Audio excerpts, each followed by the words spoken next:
Good afternoon, everyone. Thank you, Indian Express and Meghalaya Tourism, for inviting me here to this wonderful event. And we have got wonderful panelists, everyone, and the audience. Wonderful to see all the students and all. So my one question to all you students is, you know of national waterways? Does anyone, you know national highways, right? Okay? You know what national highways are? Do you know what national waterways are? Have you heard of national waterways in India? Now that's something you have to learn. India is perhaps the only country in the world which have got 111 national waterways, like national highways. The rivers have been designated as national waterways.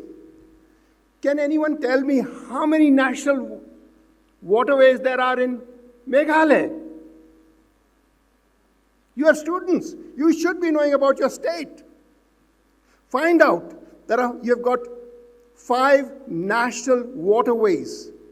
Look at all these things. Do a little bit more research on your state to know exactly what resources. We are talking of adventure tourism. Adventure tourism is more than camping, more than trekking, more than homestays. It's the environment. It's the rivers, which are life-giving, cradle of our civilization. So you've got 5 national waterways. Imagine them, where they're located, what you're doing. And so do a bit of research. Find out. I can tell you what those are, but I want you to find out what your own heritage is. So national waterways are very important. So what I'm going to talk today to you about is river cruise tourism, which is a very new thing in India. We started it only about, almost now 20 years. And something about it, how it is there in Assam also. Perhaps I will talk about it. We have done some river cruising. So to begin with, this is one of our new built river cruises. It's a ship which is being constructed now as per the most advanced systems, same sort of as European river ships. And this ship will be actually running in northeast India. It will be running on the Brahmaputra River from Guwahati to Dibrugarh. So this is basically what the prototype is. And of course, most of you have heard of Cochin Shipyard. Have you heard of Cochin Shipyard? Our wonderful, one of the best well-known places where they manufacture our defense equipments like aircraft carriers and all. It's the same company which is making these state-of-the-art river cruise ships which will run in our rivers in India. So this is one of the prototype of rivers. It has a capacity of, it can carry from 50 to 60 people, tourists, but it's self-sustaining. We're talking of sustainability. So what happens, how do you do sustainability? These ships they leave the rivers totally pristine. That means nothing goes in the river. You know, the river water of the Brahmaputra, wherever they operate, it's filtered, it's used for. In fact, it's got its own RO plant. We don't need to use plastic bottles. We don't use them. So there are systems like that which we have for river cruise tourism. So let me go a little bit further about and tell you about what it is all about. So this is, of course, a classic shot of Varanasi, and it tells us what about us. These are the different kind of river cruise ships which we have actually operating within India on different rivers. These river ships operate on the Ganga from Varanasi to Calcutta, even in Assam, and I'll tell you about it. Or from Calcutta to Dhaka. They also operate in on the rivers in Orissa. So basically, there are different sizes, different rivers, because there are big rivers, there are small rivers, so you make river ships according to what the river can withstand and sail into it. Now this is an interesting map. It gives you an idea of, can you see Varanasi on one side? Can you see Assam, Dibrugarh? And Meghalaya is down below, where Chilmari in India is. This is the route map of one of the river ships which we operated in 2023, which started from Varanasi, Benares, 50 days on the rivers. It came all the way from Benares to Calcutta, through Bangladesh, making it all the way to Assam, to Dhubri. We also touched Meghalaya, where the Brahmaputra touches, and then, of course, into Assam, to all the way up to Dibrugarh. Now, this is the single longest river cruise in the world. So, when we operated this cruise in 2023, India created a record of not only the longest river cruise, but it proved that our rivers are navigable. They have challenges. It's not easy to operate in a river, a ship. So you've heard of, when you see of cruising, you think of big ships. But in the rivers, you can't have big ships because there's limited water. And also you have to go under the bridges and other things. So the river ships are there, which are smaller. So in the great rivers of the world, like the Nile, most of you must have heard of the very famous book, Murder on the Nile, Everyone knows about it. Cruising on the Nile is a very traditional thing for the last many, many years. So there are river cruises in Europe, on the European rivers, Nile, Mekong, Irrawaddy. So they are there all over. But for us, it's a beginning. And the challenges are many, many challenges.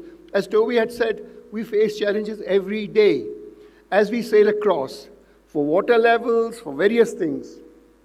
So this is gives you a route map of one of the rivers, Ganga on the one side, the Brahmaputra on the other side, and through Bangladesh going to the Bay of Bengal. And down below, of course, the other areas. This is the ship called Ganga Vilas, and it was the one which sailed through the Brahmaputra River from Assam. And it was here all over. We were here for almost 2 weeks, going up from Chilmari all the way up to Dibrugarh. So these river ships are fully self-contained. They're sustainable. They have got their own systems. So nothing actually goes into the river. We leave the river very clean as it is. And this gives you an idea of the interiors of the ship, which are made up to the international standards. The key for anything, and we were talking about, as my fellow panelists has said, is whether it's in Europe, it's the maintenance, how well you keep your vessels. That's what it is. Perhaps in Europe they are more sort of aware and they look after their things in a more responsible way. We do that too. But sometimes some people don't take it for granted, That's it. But we try to do that because we are dealing with it. Safety, security is very important. So our ships are all well maintained. And it costs a lot. Of course, the other thing about river cruise tourism is it connects. Rivers connect people. It connects wildlife. It connects ecology. It connects everything. Because rivers are the center of our civilization. So, of course, at different places, you do see different sites, people, communities, cultures, artisans, weavers, potters. Everything is there along the rivers. Of course, that's in Assam. Then we have these other ships also. You can see how this ship is different. Now, it does a different, it operates only in the Ganga and in the Sundarbans. So they do a different kind of trips in that way. You come across, again, when you go on the river cruising, you're not going on the big cities. You do not see tourists at all. because you're going to remote areas which are difficult to go there. Accommodations are there, but they're limited. So you visit places which are really, really beautiful, worth visiting. And then you can go back and continue your journey. So it goes into the interior areas, into the village areas, what we call the hinterland areas, for people to experience the true lifestyle of the people without spoiling it. So you are not actually affecting the environment in the same way as it can be in the big places, because you're moving, you're there for a limited time, and you have connections you do interact with the local communities there. That's the other thing. You don't just leave it. You use at all these, 99% of these places, we use electric rickshaws. We don't use cars for sightseeing, because the sites are located only about maximum 20 to 30 minutes away from the ship. So that makes it easier. That is what sustainability is. That's how we are making it sustainable. So to begin with, we have put these things in place to ensure that sustainability is maintained. So this is actually a wonderful picture from Chandernagore. Chandernagore was one of the French enclaves near Calcutta during the British times. And that's where the promenade and all are.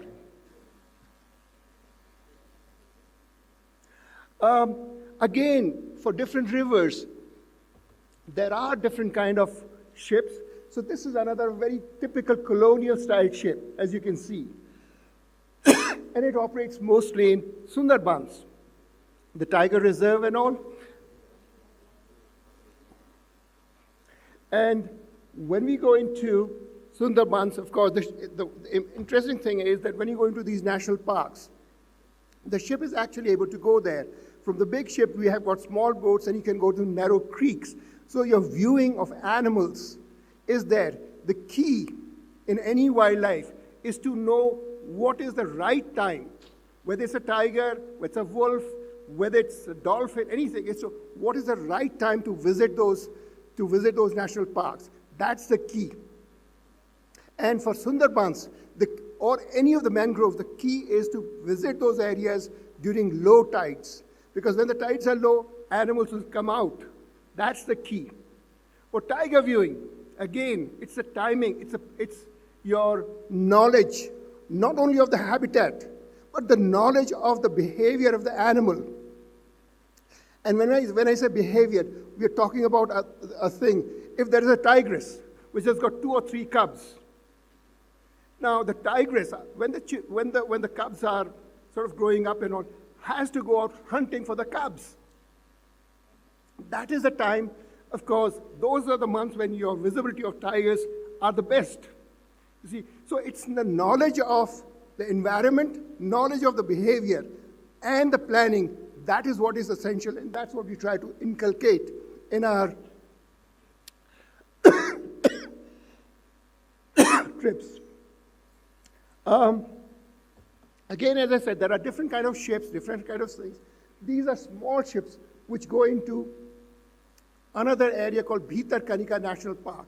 Now, I've been told, you've heard of Sundarbans, the tiger reserve in Bengal. Everyone knows it. This is the second largest mangrove forest in India, Bhitarkanika, where these small boats can actually go inside the narrow creeks and all.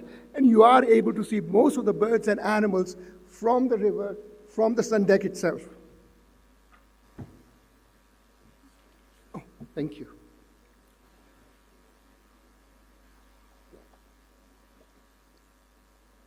Again, Bhitarkanika, as I said, the mangrove forest, wonderful. You can see the crocodiles, Asturian crocodiles, deer, mangrove forest, and one of the few places where you can comfortably see 8 species of kingfishers. Now that's a great thing for the birders. For you, it's basically the colorful birds. So these are pretty common in these areas.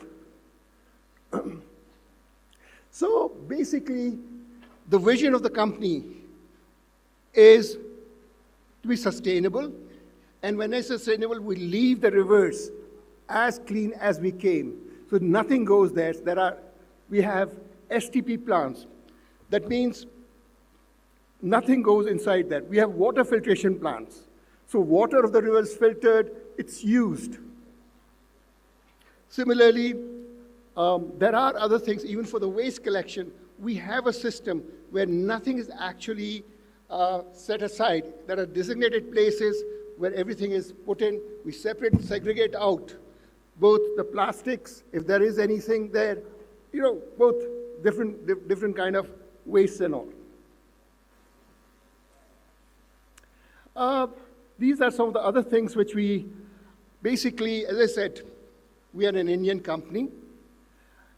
Our ships, we are made in India.